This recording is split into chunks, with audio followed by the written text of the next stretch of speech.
just prior to pressing record, not play, we had a playlist going on, and so it's a real bummer, and I really hope that YouTube sees the benefit in having people like me on their platform come up with a reason why you because we could do a real cool, like, I know music and I love music, and we could be going through a playlist and like we talking about, everyone, we're go for sound. We are go for sound. That's what that siren's for. Gosh, I'm really sorry about that. That's quite loud. How it's piercing. We live in a city jungle. Like sometimes it really, really does feel like we live in a jungle, darling. Mm-hmm. And if you listen to our podcast, a radio fly can be a fly on our wall. Yes, then sometimes you'll just hear what sounds like pterodactyls, darling. Yeah. And it's, we sound like we have all sorts of dinosaurs roaming around, not because of thuds, but sometimes, yes. No, I'm joking. People are very heavy-footed, and it's got nothing to do with size. I have seen petite people thud all over the place. I'm like, how are you all thudding? It's very strange to me. It's this. You're a quiet walker. I'm a very quiet walker, as are you. We are the quiet walkers.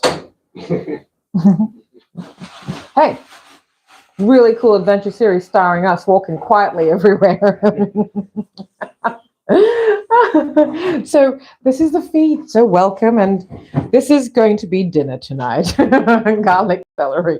No, that's actually the basis of most of Dwayne's incredible recipes. And of course, you must come with me, friends, because this is the main event. Dun dun dun. Yes, it is the main event. Those of you who were with us and those of you who have seen, we were at the markets a week ago, and then, produce galore, and we had lemons and lemonade. Oh, the lemonade is quite lovely. It's unlike lemonade I've ever tasted, but it's like an Asian flavor because of the coconut sugar. The lemonade we made in the previous feed was, it's really interesting. I drank mine. It's very thirst quenching. And coconut sugar, of course, is healthy. Texture, it's thick, right? It's a thicker. So it's like cane sugar without the sickliness of it. Yeah. It's almost like it's lemon-flavored sugar drink. That's what it is. It's absolutely delicious. Anyway, but so yes, we had lemons and, lilies galore. Oh, I must take you to see all the lilies. They're just divine. Perhaps in tomorrow's The Daily Egg. If you look after your lilies, they really, really last quite a while. And what you should do with lilies, and I should tell you tomorrow if I am going to be, I'll change the water in front of you, but maybe not. If you have got lilies or really any plant, cut them on a diagonal, cut the stem on a diagonal, because that actually gives the base a wider base for which to absorb water, rather than just a straight cut of the stem. Yeah. Cutting it on a diagonal gives it, and I guess that's why, celery also sometimes gets cut on a diagonal. Yeah. But darling, I do need to know, what do you do with the celery? Why you use this so effectively? Now, what I do know about celery is that it actually burns more calories chewing it than celery actually has. It's a very interesting vegetable. I think it's a vegetable, yes? I don't know, you know how tomatoes are a fruit, etc., and nightshades and all these things, etc. So I don't really know. But I do find celery... When I use it in sauces, I use it as a base, so I grate it, but it melts. And it thickens, doesn't it? Without taking away, without overwhelming. Like, will you use it in your bolognese? Yeah. Bolognese and pies. White food. Yeah, right. Well, Eurofood, sure. It seems to do something. Soup. Right, I love that. And it thickens it without overwhelming. So it thickens, it seems to, the fibers of the celery. Now, this is just me wondering out loud. The fibers of celery seem to make it really good as something to pump up everything Yeah, you know, you plump said that, everything yeah, up. that makes Yes, sense. it seems to absorb the other ingredients and just plump it up. I love it. It's very unusual. But how did you start using that? When I started working in Italian restaurant. Right, and then because when you were studying, It's really funny because I have no idea what a lot of things were. I didn't even know what celery was. Right. Okay, because it wasn't available or because you just didn't eat vegetables at that age. Well, I didn't pay attention to what I was doing, Right. you know, so I didn't know how to cook really. Mm. But yeah, so I started using celery stuff as basis for sauces. So how I learned how to make Italian sauces. Wow, that's wonderful. So I think that's a really clever thing, whatever it is they do. But you use it to great effect, and I love it. It's maybe I'm trying to find out the right vantage point so that I don't. I'm sorry about all this behind the scenes meddling, but look, this is reality TV, folks. You know that it's as it happens, as it happens, folks. So yeah, I do love that, and of course, I love your use of garlic. I really love your use of garlic. I don't know much about garlic because most of my life I was convinced I didn't like garlic because I don't know, I have always been with people who don't use garlic, and it's been very interesting. And I've always thought I don't like garlic, and much to my delight, I adore it. No more vampires around me, thank you. It's like that vampire stuff stories are all right. It's they like it's like because we talk about in modern day whatever like modern day vampires or emotional vampires, right? And we've all had those around us. Me more so, my friends. Not all of them. I do attract really really strong, amazing personalities, but that doesn't mean they're all good, unfortunately. Anyway. So I hope I've got a nice vantage point of what's happening here, and you can see what my darling is doing. And that's just a little bit more of a. How about that? How's that? That's sherbet. I think. that's such an Indian slang that has become Fiji, right? Fiji is it a Fiji slang or an Indo-Fijian slang? That's why I heard it. Right. Because it's from the Indian accent. It's a bit different. It's quite different. So the way they pronounce their words is rocking, shooting in a way that Indo-Fijians don't. Of course, don't listen to my accent. My accent is a product of colonization, folks. And but like the Indo-Fijian accent is a different accent altogether, which is a very interesting accent because that accent seems to be the prevalent societal accent. Because I was used to a more colonial accent because, hello, Fiji was, part of the Queen's property, all of those people. Oh my goodness me, poor Princess of Wales. And I don't really want to talk too much about this. I'm looking forward to talking about it on the Daily Egg because I'm still not buying a lot of this, and I've told you. But also, when it comes to cooking, I don't really want to talk about things that are, when food is being prepared, I feel that you must think like uplifted thoughts, even if you yourself are down. Do not feed yourself your own misery. That cycle will never go away. As you prepare food, even if you are down, and even if you have to prepare it for everybody else. And I'm sorry, I know that I don't know. There are people in this world, it is hard. And a lot of responsibility is put upon women for things. So, anyway. But I think that's fair enough to say that what you are going to take into yourself, please, please, always imbue it with positivity. And that goes also for sex, really. So, yeah, I think I do want to do some close-ups here. So, excuse me, I am going to do this.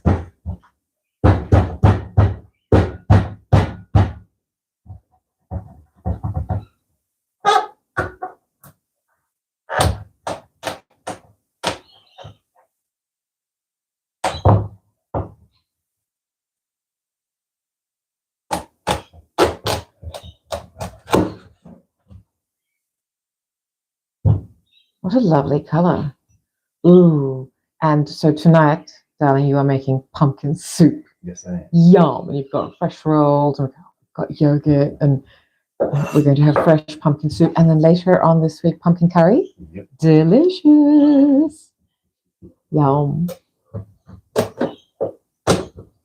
So, as I said, I don't think it's right to talk about, which I don't say not be aware. You must be aware of what is happening in the world about everything. Don't think something is less important than the other, although the emphasis we place on celebrities is a bit of a worry, and I don't quite understand why. But it's actually escapism, but we've made them, I don't know, some sort of extension of ourselves. So it's a bit strange. I don't quite understand the fascination. Still trying to find the perfect angle, so bear with me. By the way, these earrings are from Suva, the Suva Handicraft Center.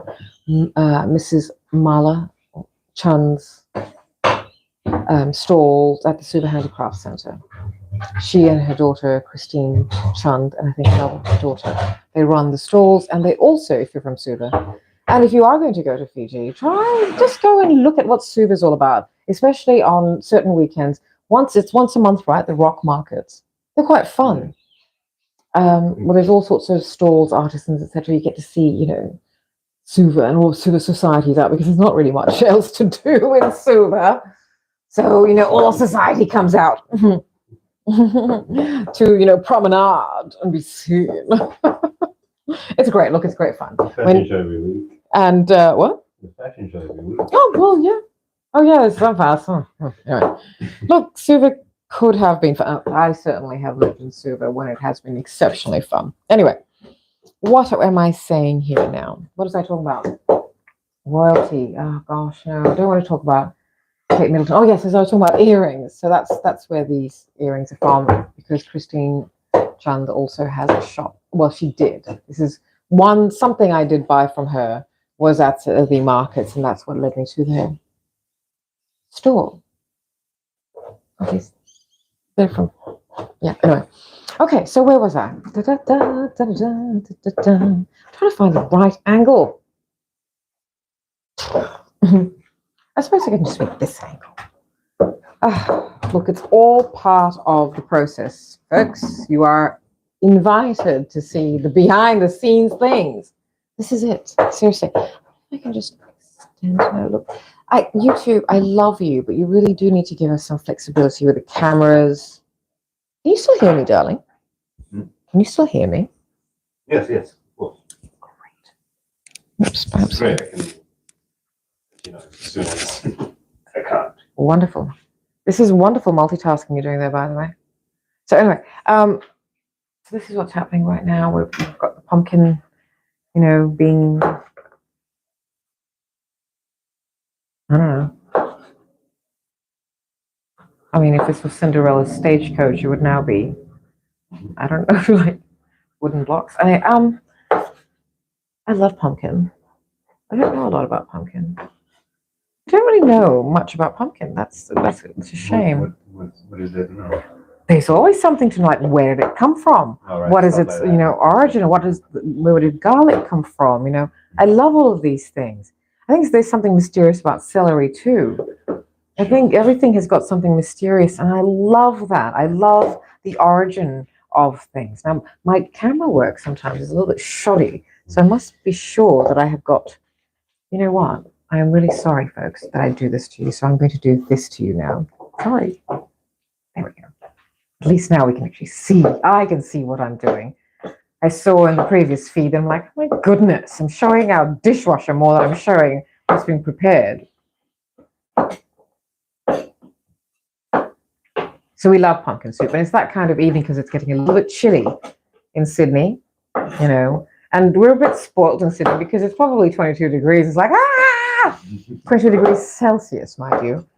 I've still got thongs on. But it's not the winter yet. No, it's not. But it has, you know, we are now getting the shorter nights because the equinox has happened and we're about to have a lovely moon. It's been beautiful. We've been seeing it rise. And, oh, I love it. I love it. I love it. I love it. We watched one of my favorite movies last night, which is one of your movies too, right? That you absolutely like. But the book is fantastic, and I'm about to reread it because I've decided to reread quite a few of the classics I have. So your pumpkin curry is fairly simple, huh? These are your main ingredients. This is soup. Pumpkin soup. My apologies, folks. My apologies. This is pumpkin soup. So your base ingredients are that's your base ingredient, and then these are your accents, I guess. Well, I guess yeah, base ingredients. This is the main ingredient. Right. Okay. Because I mean, pumpkin soup, right? The base ingredient, the main ingredient. I don't know. One of those. These are the things that accentuate all the flavors and everything. So I do love that. You've kept some garlic apart, darling. Well, I thought I might have taken too much out. Okay. I mean, oh yes, I do love garlic now. I do. And cooked well. There's no remnants of taste or what people say is garlic. But I'm just like, no, I don't quite understand that. It's like, how do people cook garlic that it becomes very pungent and then it becomes obvious on people's breath? I think it's when they double cook it. Right. So that's why I like to cook it a bit, almost roast it. Right. I love that. So yes. It changes the flavor. Yes, it does. You've crisped it. You've caramelized it. Yeah. I've had it in all those ways. I've just been in heaven. Also, I now have really developed the habit of what we do when we've been out, etc., and we come home and we'll just chew into a clove or half a clove of garlic. And oh my gosh, this just burns every single germ known to, virus kind. It feels that way. It really does, because for a while there's like, oh my gosh, do I have any membranes left in my mouth and throat? Far out, it feels good. Those of you who understand know what I mean. Those of you who don't, well, think of how chili can sometimes, it'll burn you, but it's got this addictive feeling like, oh, I love it. It just feels like, it's almost like human beings, we are engineered to enjoy pain. That's why they say it's the same receptor. Right, pleasure and pain. So, because I guess otherwise women would not be having children. Like, who said? Yeah, I know, right? They say it. So. Google said it. Right? Oh, goodness me. So, yes, what we're doing at the moment is just having really old-fashioned, the evenings we do take off to just, I don't know, just indulge and be, enjoy the moment. We have very simple food, as I was saying. Dwayne's pumpkin curry is quite pumpkin soup, not curry. Would you like to have curry tonight? Not tonight, but later, definitely later, with puri. Pumpkin and puri, yes. No puri for a long time. But your rotis are just perfection, darling. Oh, the puri was nice when Ed and I made it. Oh yes, that was very good.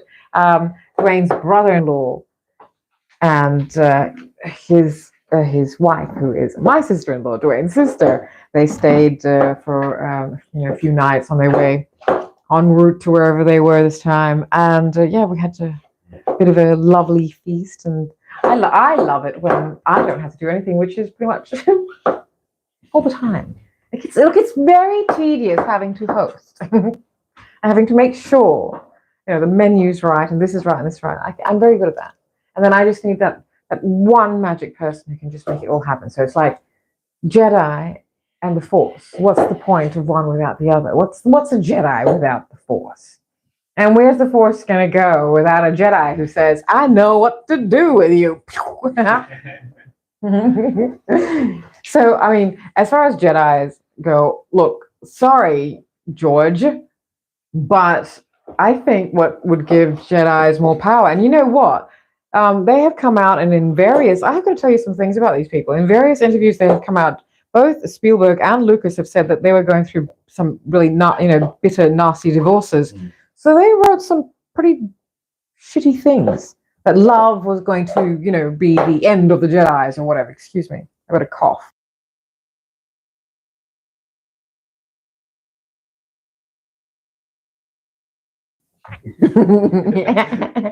Sorry. So it's showtime. It's showtime. So it's like, and look, I do know what I'm talking about. Okay. That's from spirit fingers. Oh God, this is spirit fingers. Spirit fingers.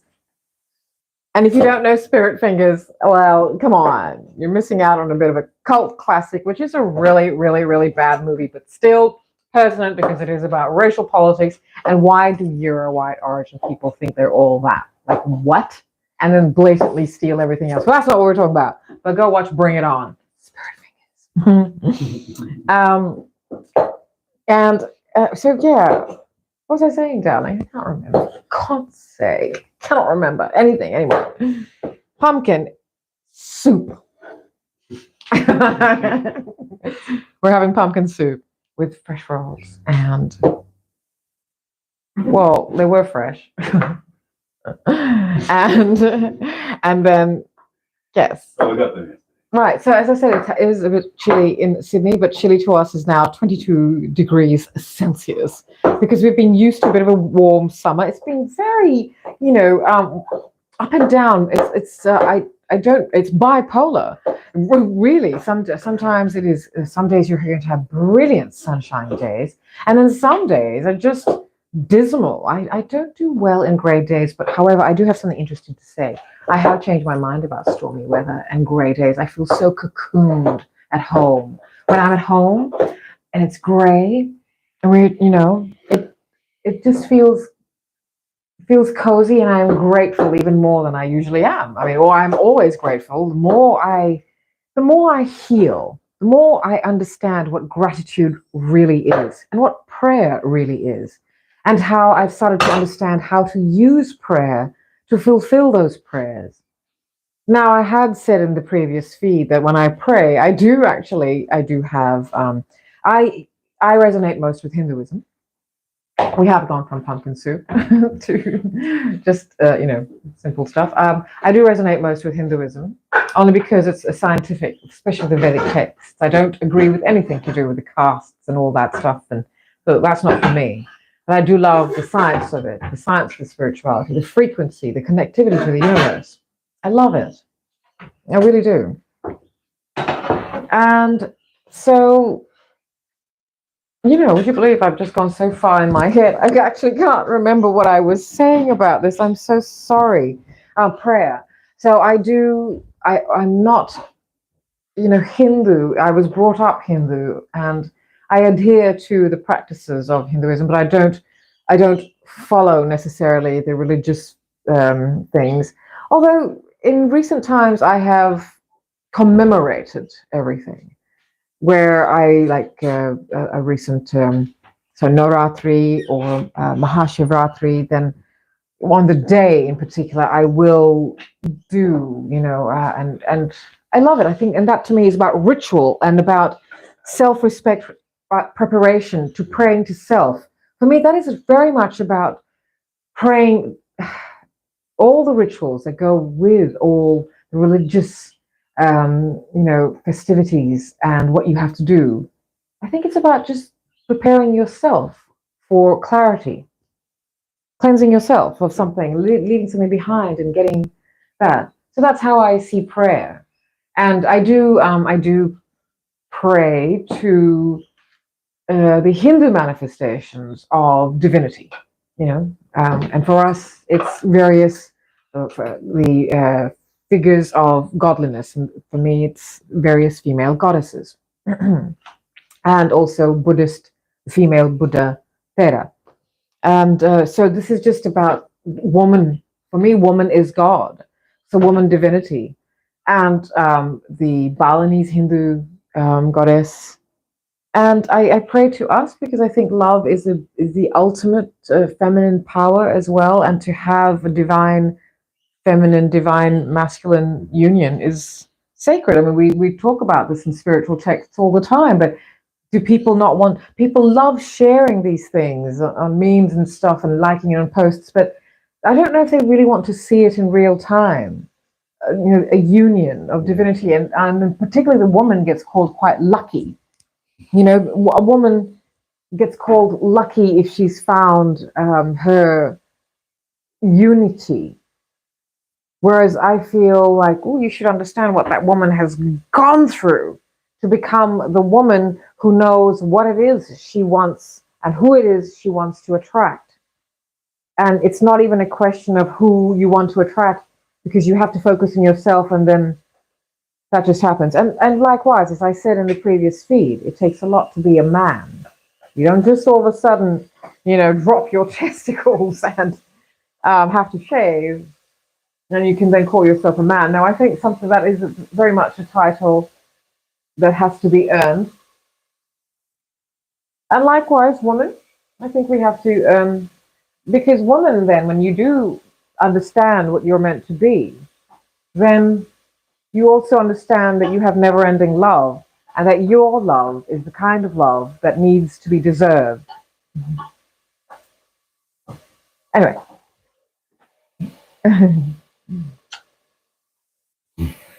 Where was I, my darling? So prayer. I do understand the power of prayer now. It's absolutely beautiful. I am getting more accepting of religion. I do accept religion. People will always, cotton on to me saying that religion is not the best thing for us, for humanity. It's not. But I have said I understand why it was created. I understand why it's needed, and it's a beautiful thing.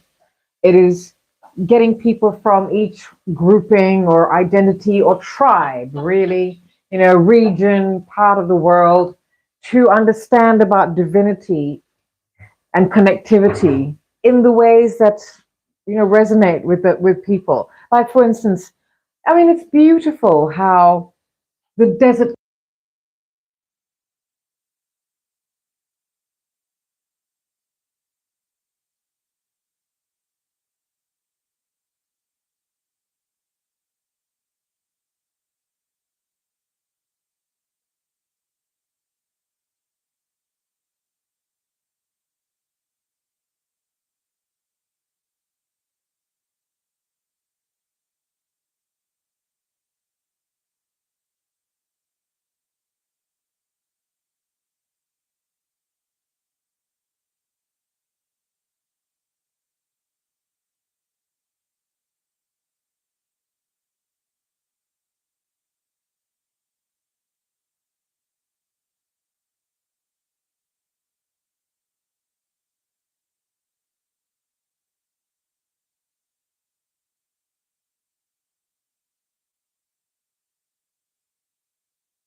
Oh, darling, when did that stop, I wonder? Oh, I'm sorry. I don't know when that stopped, but thank you. I don't know. I didn't see who it was because my glasses. How's the mic? Oh, mic may have died. Well, I'll keep talking like this. I hope that I hope not all of it. Can you start? Can you replay, darling? You're going to see what you've missed. Can you watch from the start? Yeah. But anyway, I will. Okay. Hey, hi. I have to be right up here to see what's. Oh, no, not that's too. Oh, I'll have to get my glasses. I don't know where I stopped. I'm a bit disappointed now. Well, what a bummer. Mwah. Um, a muse. A muse. We are, as I had said, it is. I have always enjoyed having strong, beautiful women in my life, that we can be each other's muse and be in awe of each other. I really, really like that. Now, I don't know where I ended up, but I was talking about contact and cosmos and how it's all spirituality. Well, I'm going to have to address my voice this way.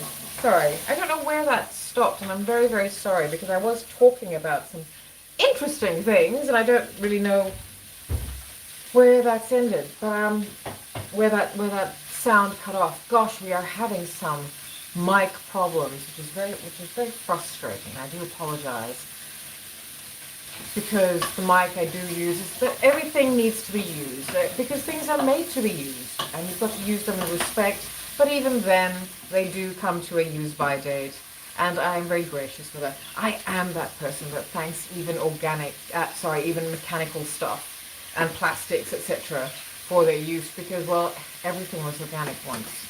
God, I completely understand how I can come across as too much or extra, but fuck it.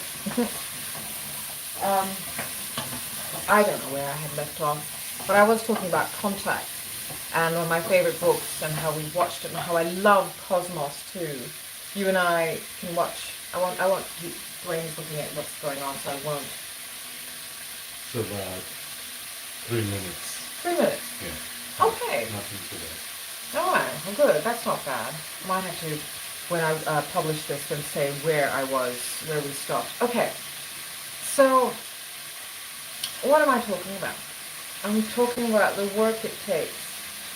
The work it takes upon yourself. I was talking about prayer. I understand prayer now. It's really affirmations. How prayers can come true is if you pray to yourself to make something come true. Is it as simplistic as that? I don't know. Let's talk about people who are in countries that are being besieged by missiles and bombs and gosh knows what, and being starved. Then what are they praying for? What do they pray for? I don't know. I don't know what people pray for. I have to remind myself to just don't make it all about me. Pray for other people because, I feel that the balance needs to be shifted. So as I'm praying for myself, and, the world. But I do also, I pray for people in particular. I am learning to, I'm learning to not be angry anymore. It has been hard because I've finally given in to my anger. So it has been a bit difficult. Because, wow, it feels good to be a bit of a belligerent bitch. It really does. It just feels like, okay. I don't know how to explain it other than that.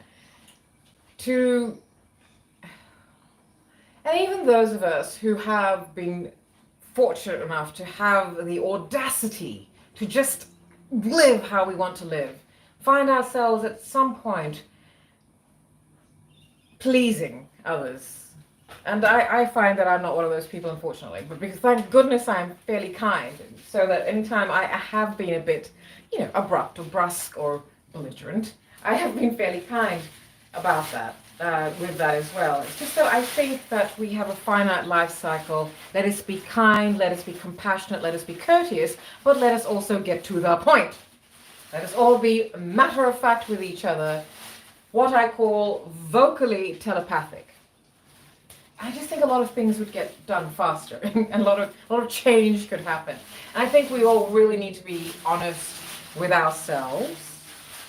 God, this is going into real Dr. Phil territory. It's pissing me off.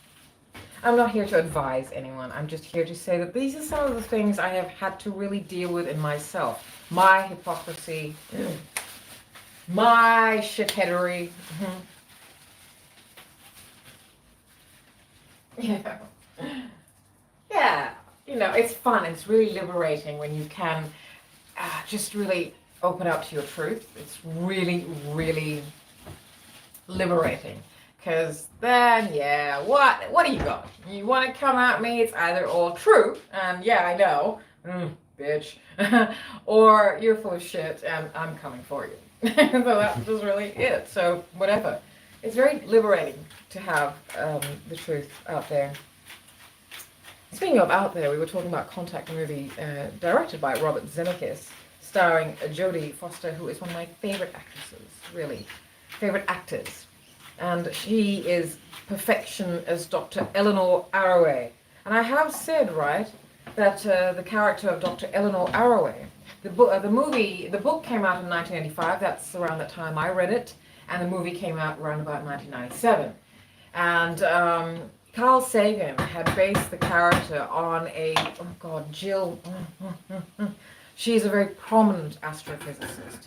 So this character, Ellie Arroway, is based on this real life fantastic Jill, whose name I cannot remember because, hey, hello, I'm in my 50s and I have a lot of information here, and menopause, equinox, same thing. Menopause and equinox, same thing.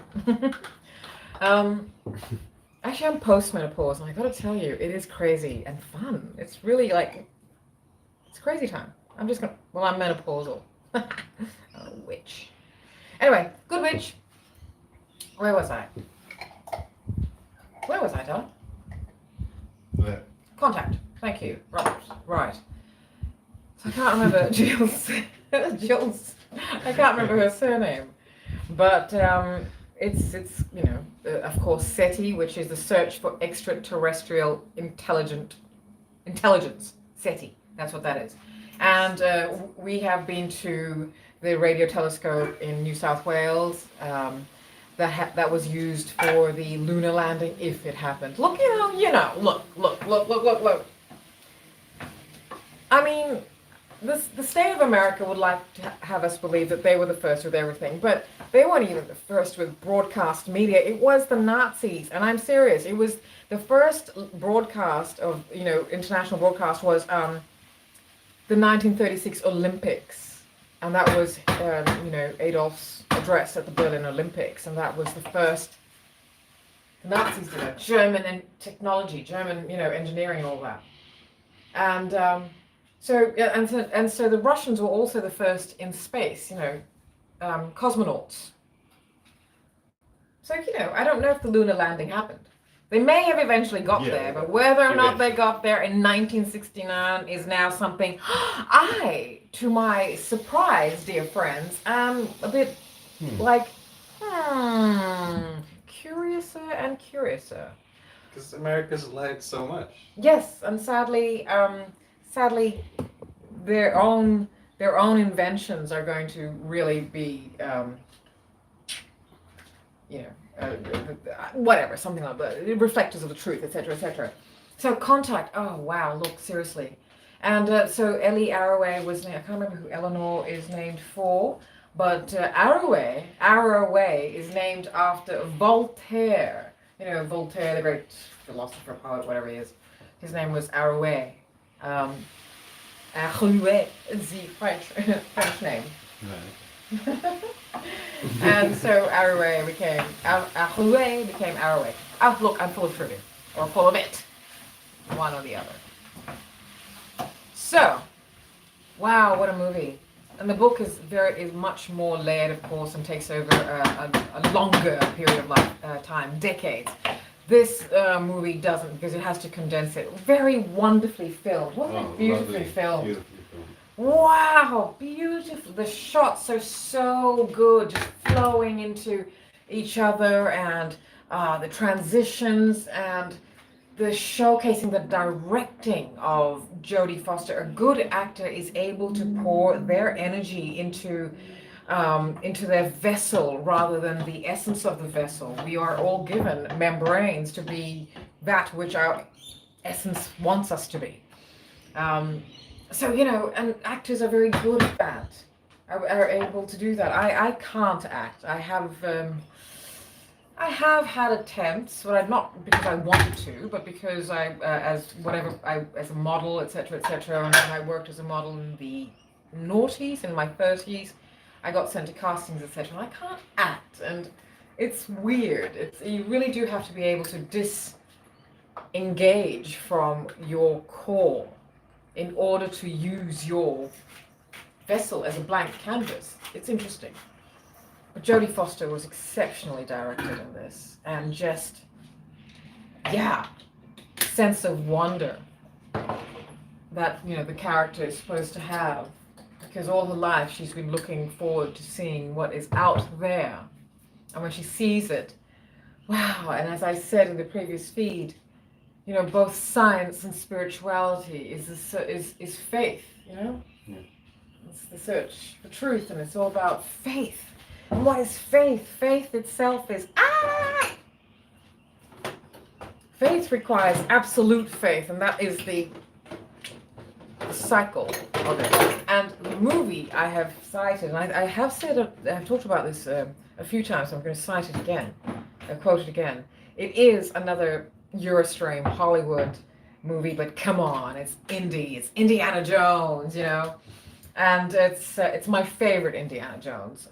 So it's Indiana Jones and the Last Crusade, and this came out in 1989. Of course, Harrison Ford as Indy, and Sean Connery as his father, Dr. Henry Jones Sr., because Indy is actually Dr. Henry Jones Jr.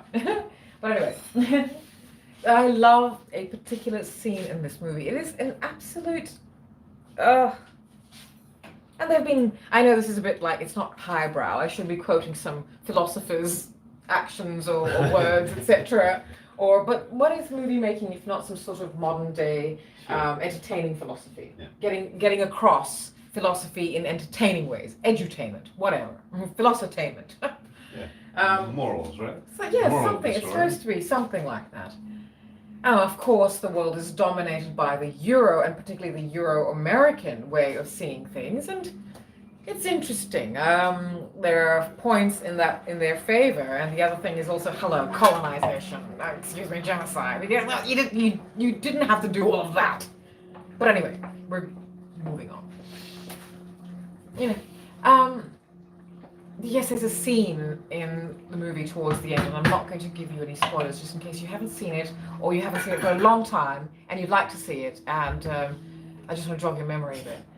So Indy has to, you know, there's always a quest. So Indy has to fulfill a quest to save the life of someone close to him.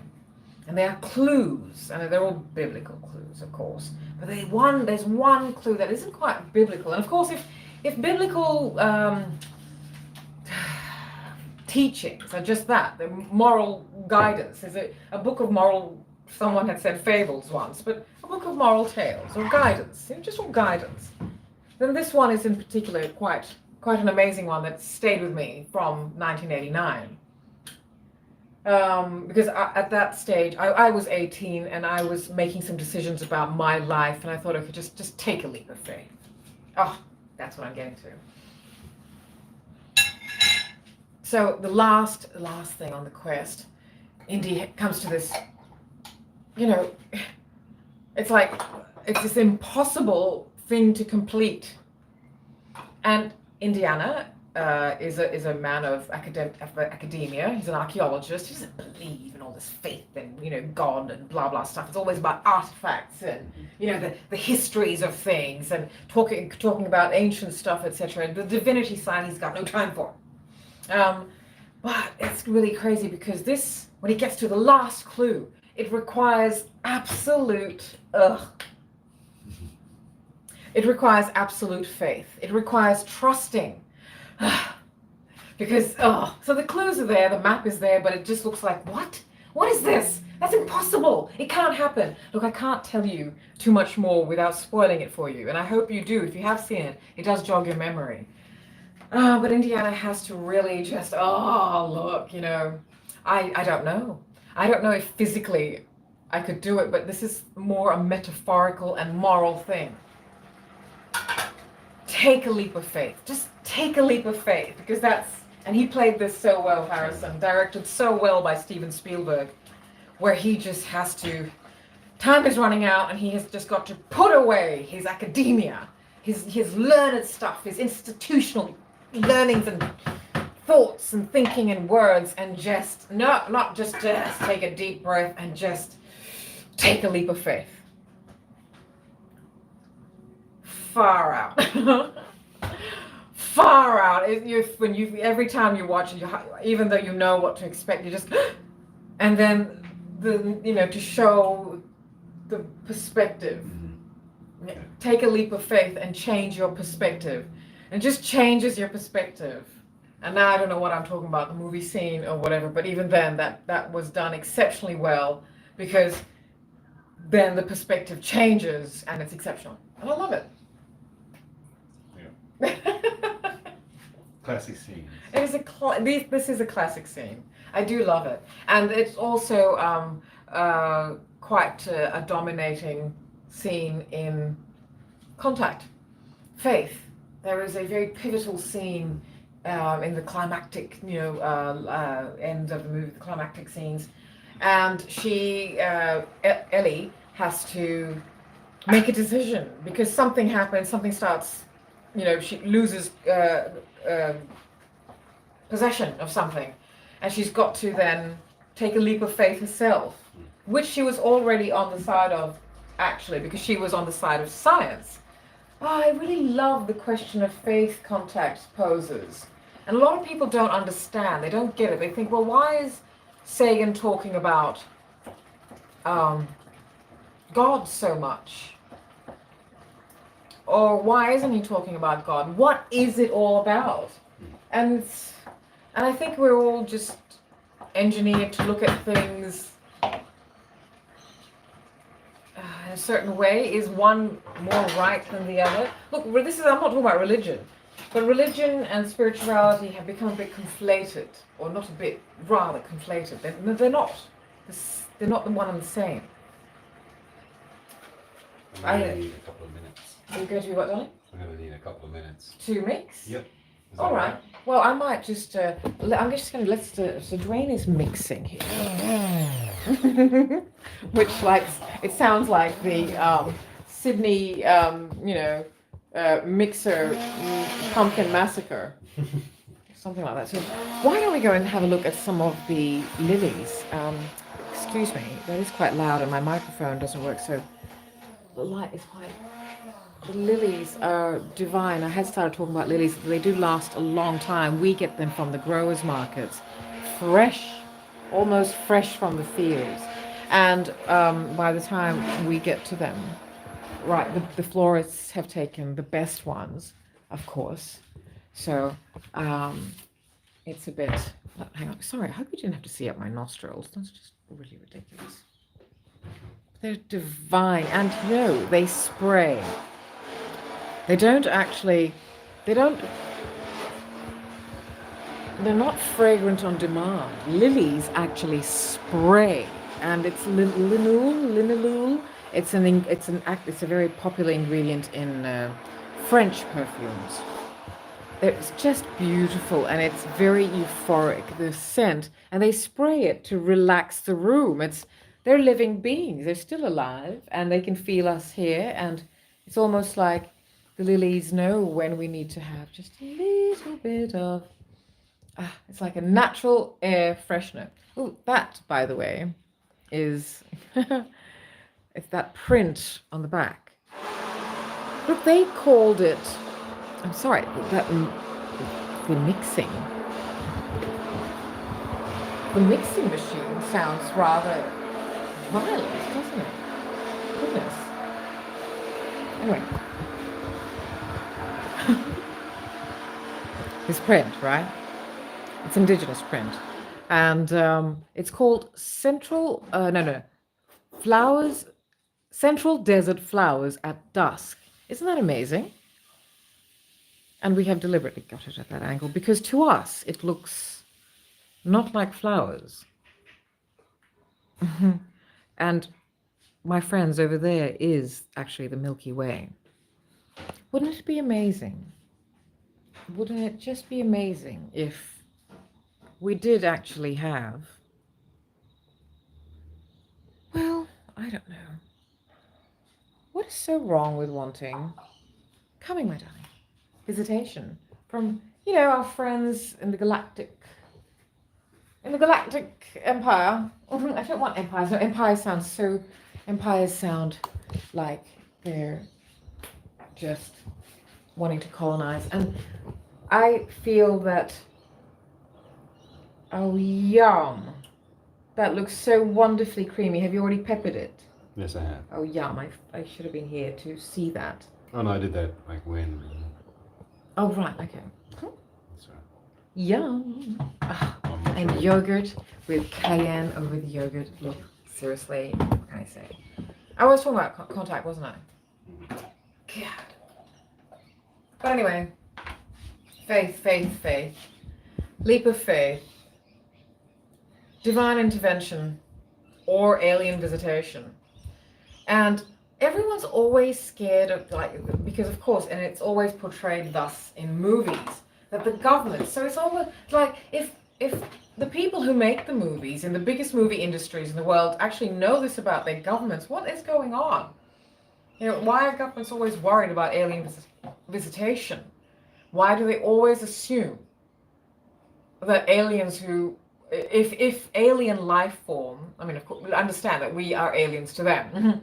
If we do have extraterrestrial life forms visit us, why is the assumption that they're going to be that they will want to colonize us? It's because of human, you know, the people who think that way. That's how they think. They think in terms of colonization. They don't think in terms of assimilation or the coming in peace. Why couldn't those things have happened?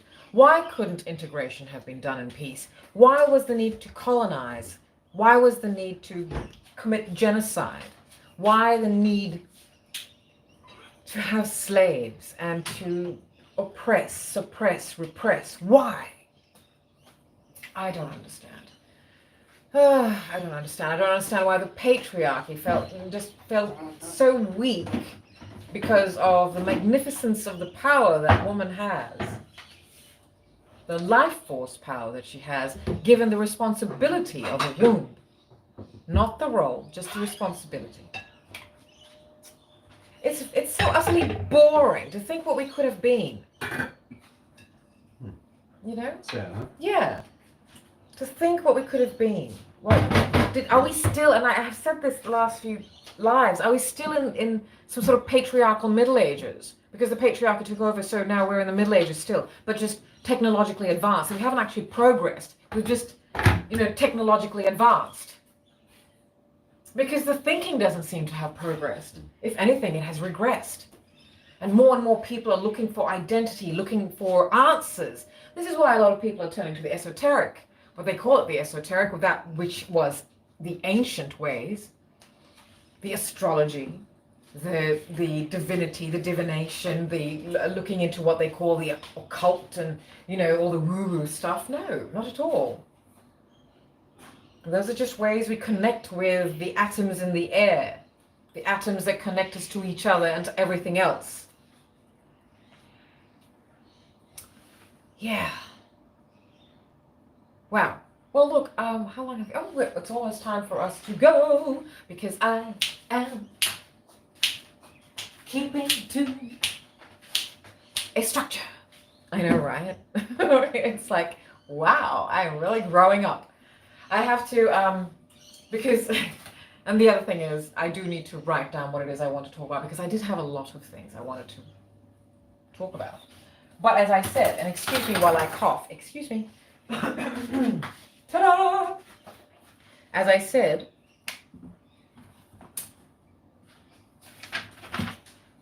and I can't remember what I said. Oh my gosh, another thing I want to talk about, Clan of the Cave Bear. Now, this was written by a wonderful historian, and this is because we started talking about bears and how really bears are the most beautiful, scariest animals. I mean, look, and then we said, you know, lion or bear. It's like, hello, bear. What the hell? Lion, as if. Oh, but then you said tiger and bear. We're like, I said no, neither, because the tiger would be like, yeah, no, fuck that, I'm out. Right, right, seriously? Tiger smart. You know, the bear, but it's such a great totem for so many things, but which keeps reminding me of this book by Jean Moel. I think I don't even know Jean's gender. I just know they were French. But Clan of the Cave Bear, and then there was a whole lot of books after that, so well researched and written. but very much from the Euro origin way, but quite a lot of, I feel, interesting information. Now, some people will decry it and say, "Oh, look, it's not all factual," but that's the whole point. Facts actually aren't always, haven't always been birthed from facts themselves. It's just been visionary people who can see atoms and connect dots and see the patterns, and that's in spirituality. That is in astrophysics. Astrology especially, having studied the stars and then understood the psychology of what was going on, the science of this movement. This is before, this is before we were astrophysicists. Scholars understood that we were not heliocentric, that we were the center of the universe. Hello, why not? Hello, life forms here. I mean, what? Excuse me? What do you mean we're not the center of the universe? Well, sorry, love. Speak for yourself. Yes, hello. So no, sorry, love, Earthlings. We're not the center of the universe, but however, we are the stars. Although we do have to share begrudgingly with the main star, and that's the sun. Okay, but Earth, look, we've got some stuff going on. And so back then, but imagine, so they chronicled, they kept, chronicles, they kept records of what was happening, and then people started seeing things like, well, every time that great big shiny thing was in the sky, and what is that? Like, hello, but that's just our giant spotlight. Here we are. It's so the moon is just there to brighten us. And so is the sun as far as we're concerned. We forget that without the sun, But we do think that all these great big spotlights in the sky exist for our whole thing. No wonder the ego on us. Good Lord. Anyway, where was I? No, I don't. Yes, so they were the ones who actually had the records, and they were able to connect the psychology, the psychological aspect of it, that when the great big shiny disc comes out into the sky, people go a bit cuckoo, They go a bit cuckoo, the tides are a bit high, women's, bleeding is all quite, free-flowing, etc., and males start howling at the moon like the fuck's going on here? Everyone gets a little bit, Not just the full moon, okay? They also recognize that when certain groups of people were born, when that constellation is over that side, etc., there, and over decades, the patterns showed that, wow, people born in this, because by the way, my friends, I might as well just plug this. I studied astropsychology a little bit, and I know enough because I'm a journalist, and because I'm a journalist, I do research. I'm also a writer, and I'm also an orator, and I'm a photographer. So because of that, I'm an observer, and I also am nosy. So I love knowing what makes people tick, and I can connect. I can connect dots. I can see things. I can see the way how someone is, and what someone wears. I say fashion is a language, and fashion is everything. Fashion isn't just a trend of the year. Fashion is everything. So, star charts, blah, blah, blah. I studied astropsychology. I'm not an astrologer. That is a skill set that is just not, but I do know how to calculate charts. And now, thanks to software, well, I did have software back then because this was in the mid-noughties. The software is so much more sophisticated now, so I do actually know how to calculate a chart. I show you and share with you the various calculation systems that are used. Also, I base my star charts on Western astrology, which is sun sign astrology. And I don't do predictions and horoscopes. What I do is I read your chart and I interpret it for you, and then I do the research, etc., and basically can give you an insight into yourself that may make you understand why you do certain things. It is interesting. I know it's like, excuse me, how can such a thing just tell, me how I am, because we are all the product of different things. We're the product of parents, of upbringing, of environment. How can something like the time of birth, the time you were born, describe your personality? And yet, my friends, it absolutely does. How do you know? Quite cool. It is very cool. It is an absolute science, but it also makes me feel like, oh wow, we do have meaning. We are predestined. We are connected. And as I have said in a previous live, I don't know if it was in the feed or the Daily Egg, you know, I can't even remember now. It just actually flashed in my head and it disappeared. Sometimes I think, goodness me. But what have I said? I have said that, that astrology is what can help us group more, define groups and identify more than actual racial groupings, country, citizenship, etc. Actual astrological profiles. So, I'm doing star charts, and I will give you a link, and you can do it. So, we'll go from there. Yeah, but I also will give you a a preview.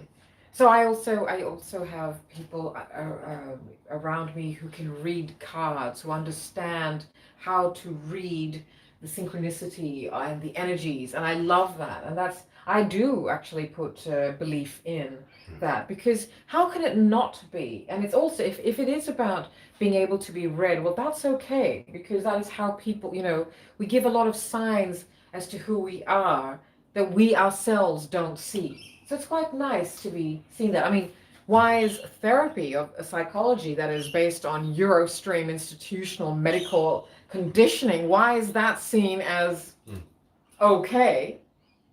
And it helps understand yourself as well. Right. And what, the astrology or the psychology? Astrology. Yes, absolutely. As does psychology, but one is like, recommended by everybody, which, look, you do you, but it wasn't for me when I am still healing. I'm on my healing, trajectory, but I have chosen to forego this modern traditional way of therapy, and that is this the Eurostream way of thinking. I believe that we are all capable of healing ourselves. I really do. However, I'm not saying I am pro medicine. I'm not saying don't eschew modern medicine, but also understand there are other ways, and one of the best ways is a mental capacity to self-heal. It sounds a bit like, oh yeah, lady, sure. Yeah, give yourself the benefit of the doubt. Are you worth it? Okay, so my friends, we have come almost to the end of this evening's the feed. Oh my goodness me, we have rolls. And can we see? Yeah. Okay. Yeah. Excuse me, I know what I'm going to do, because I always do this and I end up filming the floor while I'm the one looking at the actual. There we go. We have pumpkin soup and yogurt, and you're gonna just put cayenne over the yogurt when you serve it. So it's a very, very simple meal this evening, my friends, viewers, and lookers, whoever you may be. We do love our simple but rich, intense flavors, not overwhelming, just intense, that when you take a bite or a spoonful of something, your entire palate just has a party. A party in your mouth, okay? And not overwhelming, not cloying, not allowing sauces to coat your palate, and therefore you think and that you're experiencing a flavor when actually you're experiencing a texture. Also, if you use far too much salt and far too much chili, all that does is numb your palate. It's like both, as I said, both the mouth membranes and the genitalia membranes have been numbed in women. So we'll talk about that another time, but it's all equated. Of course, you have to think about how we unfurled out of our cell that became us eventually. When we unfurled, we do grow out, actually not an unfurl. We don't unfurl like a fern. But firstly, we do grow out like a seed, like a tree. And then we unfurl.